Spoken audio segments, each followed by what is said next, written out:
to come back together. We're going to welcome two new people to the stage. First is going to be Sean Fisher, and then is going to be Precious Armstrong. When we're finished listening to them, we'll re-engage in a conversation, talking about the key ideas, and also talking about how might you adapt what they're saying to fit into your institutions, and how might these ideas support you and your students as you move forward into the next school year. So please welcome Sean.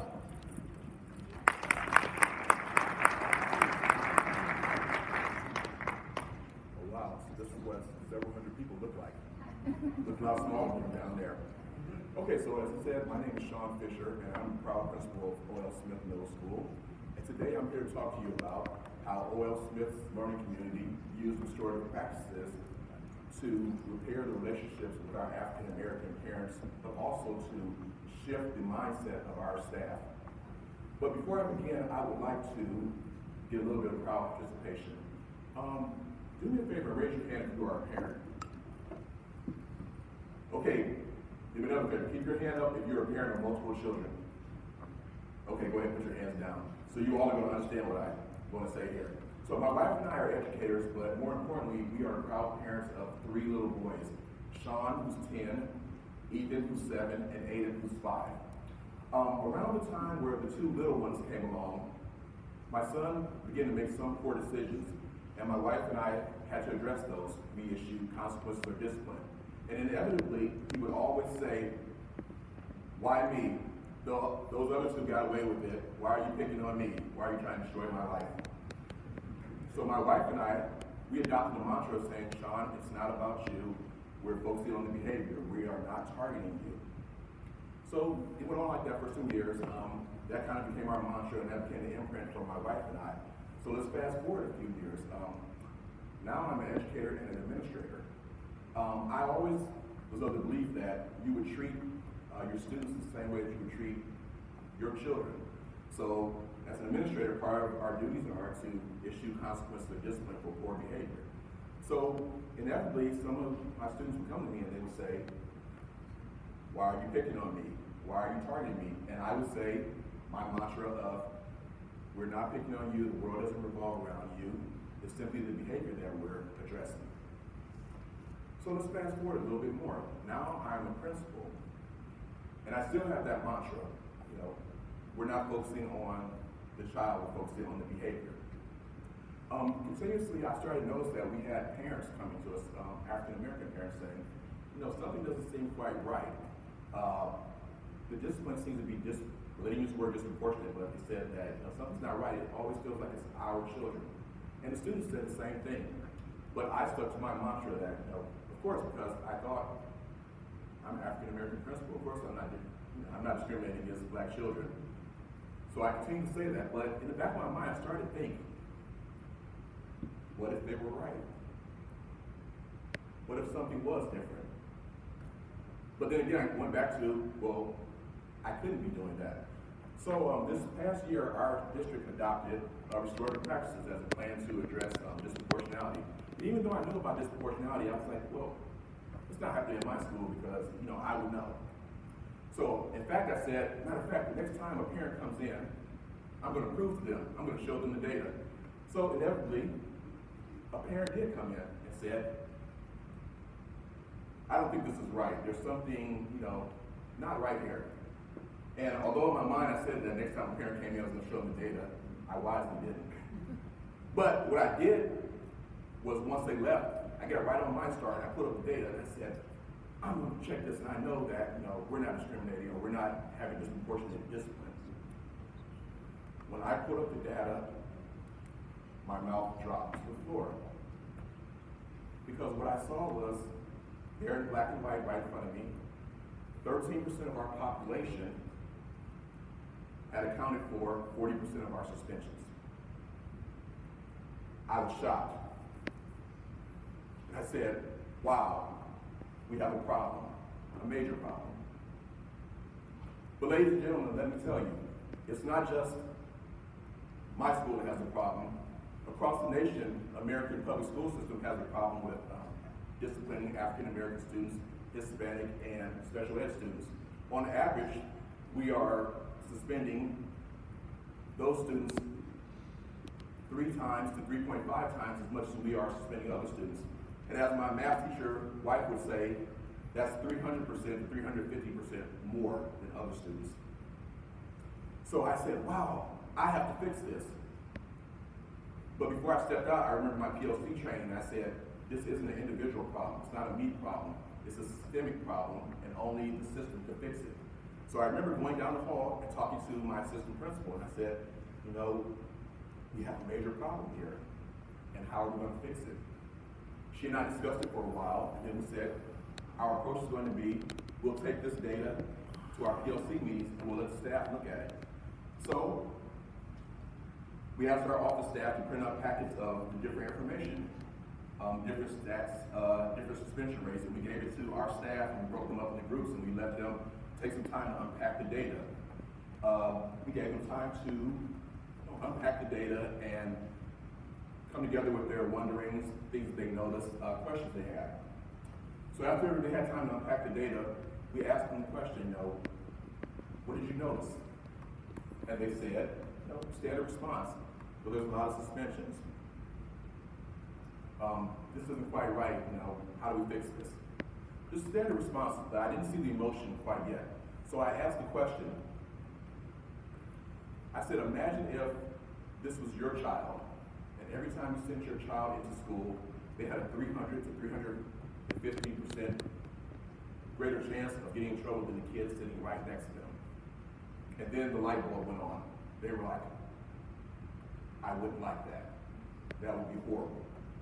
So while I had their attention, I asked the next question. I said, so, how do you think our parents feel who send their kids to the school every day? And they said, not good. And I said, exactly. So, using our restorative terminology, I said, we have damaged the relationship between our school, our learning community, and our African American parents. They've lost faith in our ability to enforce the student code of conduct appropriately with them as well, or proportionately. So I said, well, what are we going to do about it? And our staff committed to the next 6 weeks and 2 months of working on solutions. We came together twice a month and we kind of brainstormed, we came up with ideas. I want to share with you 2 strategies that emerged from this PLC brainstorming work. We created community service, which provided an opportunity for our students to reinvest their positive human capital into a learning environment that they may have done something to disrupt or separate themselves from. But it was an alternative to suspension. The one strategy that I'm most proud of is that we came up with something called reverse suspension, which we finally, in our Smith learning community, refer to as trading places. Where instead of sending a student out of the learning community, what we did instead was we invited a parent to come in or a close relative and shadow the student for the day. So if we suspended a student for 5 days out of school, if the parents or a grandparent could come in, we would allow them to stay with the student. So I think that was very great. Initially, when we implemented this policy, I began to see a slight reduction in suspensions, which I was happy with, but I wasn't completely happy because that wasn't my major concern. My primary concern was that we had damaged the relationship between our parents, and I wanted to fix that. So as we move forward throughout the months, we continue to see the decrease in suspensions, but I just didn't know whether we were repairing the relationship with our parents or not. So on the last day of school, as we were having our final 8th grade ceremony and we were getting ready to what we call clapping out our students and sending them on their way to high school, I noticed as one of our counselors was speaking, I saw a parent walking up the aisles. And as I looked at her, I recognized that it was one of our parents who was an adamant advocate that we were not treating her student fairly. In fact, she had no problem telling us regularly what she thought of the discipline that we gave out. I saw her coming up and I noticed that she was carrying something. I was like, oh my. So as she got closer, I saw that she had a bouquet of roses and she had a gift bag. She got to the front and she took the mic from our counselor and she addressed the crowd and she said, you all do not know how hard your staff and your administrative team work to support your students, support you all, instead of suspending you, they come up with community service, reverse suspensions, and other types of things. And it was such a refreshing moment to have this parent who, at the beginning of the year, we had completely destroyed that relationship, and now at the end, we have brought the relationship together. So with the roses, and we found out that the roses were for my assistant principal, and the gift bag was for me. And at the end, she said, "Thank you for changing your thought process and looking at ways to keep our kids in school instead." So I would like to close by just simply saying, don't look at restorative practices simply as a way to restore the relationship between two students, but also look at it as the ability to change the mindset of a staff, and also the opportunity to repair the relationship between a learning community and a parent stakeholder. Thank you. Thank you, sir. Please welcome Precious Armstrong to the stage as we continue our athletics.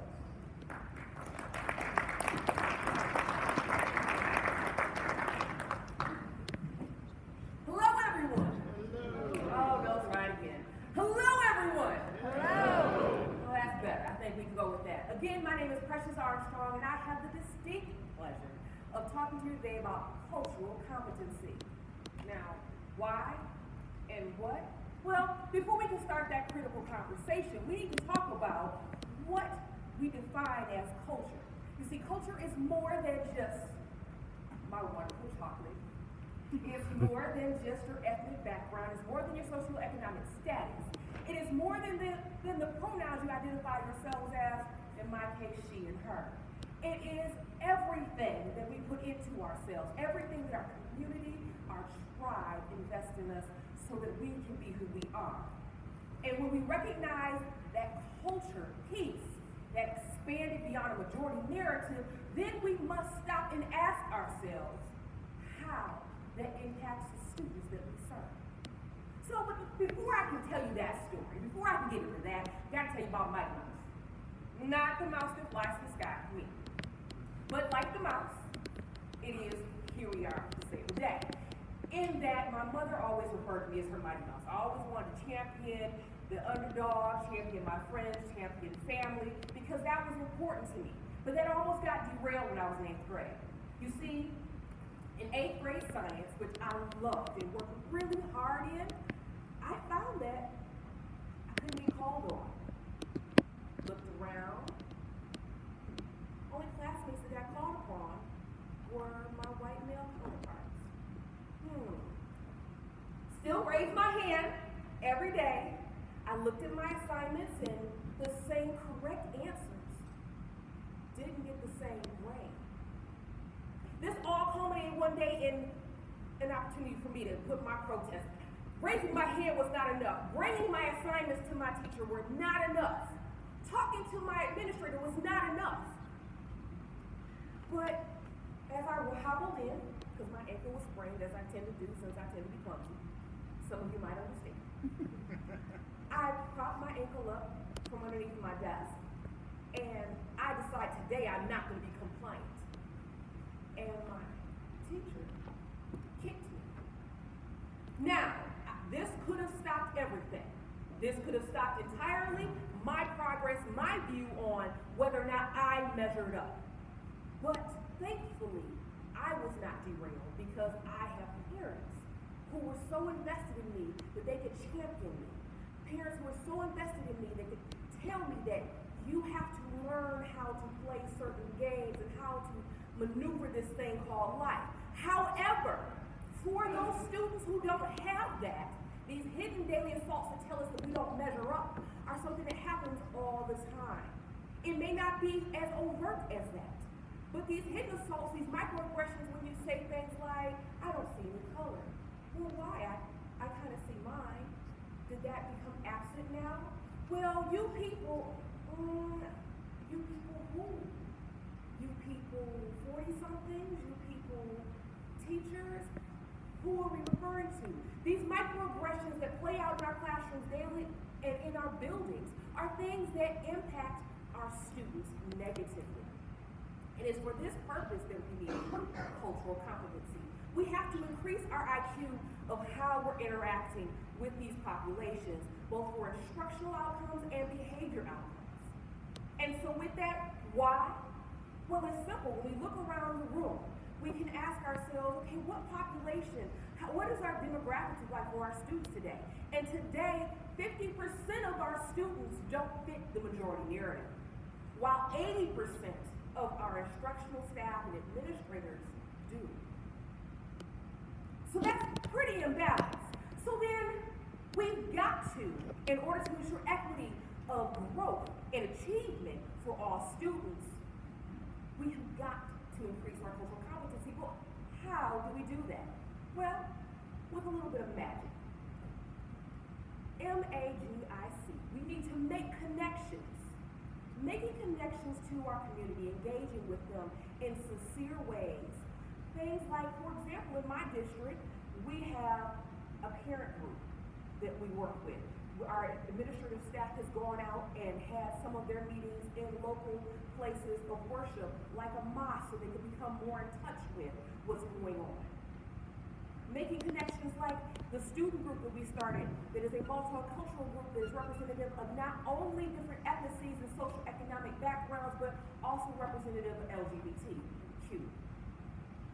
We also have begun an LGBTQ group of friends and those who identify. Again, making those connections is crucial so that we can understand how to effectively instruct and discipline and guide these young souls that are entrusted to us. A, we've got to make assessments. We have got to assess where we are at. I would love to say that I have no bias, but taking Harvard's implicit bias online survey says I might have a couple. And so we have to stop and ask ourselves, what truly are our biases, and be comfortable enough to have that critical reflection, both for ourselves as well as our colleagues. Again, the Harvard survey is one excellent source. In my district, they have sent out a survey, a cultural competency survey, across the district that went to students, staff, administrators, went out to our community in order to assess where we were at and where we needed to go next. Once you've done that assessment, you need to get to that G, the gathering of information. We must seek to get information from others to build upon what we don't have. Doing research. It's not enough to just add a couple of books or have a potluck from various different backgrounds. We have to gather conscientious information so that we can expand our knowledge, so that the curriculum and the behavior management practices we have in place, the very culture that we put together in our buildings, are ones that are inclusive for every student. We need to invent and implement. We've got to create those programs for our students, create those programs for our staff, so that they understand what we need to get done. And in implementation, we need to monitor that fidelity. And so with monitoring fidelity, we need to look at C, collecting data. We know that data drives so much of what we do, and for a good purpose. How do we know if we're actually getting somewhere if we have not gathered the information? And so with that, magic is possible to increase the way in which we do things, to go about our daily work. One of the things that we like to do is our SMART goals are a great way to collect data. They're directly tied to our district strategic plan that says we got to make sure that we're doing a better job for all students. And so we look at how those SMART goals match up. And we gather the data throughout the year. And then we sit down in our PLCs and we constantly review and see how we can make things better. With this little bit of magic, it's possible to close the gap for all of our students so that we no longer see a greater representation in those who are not quite making the gains that we know they could by a group that our narrative doesn't always match. So, with a little bit of magic, we can do better. Thank you.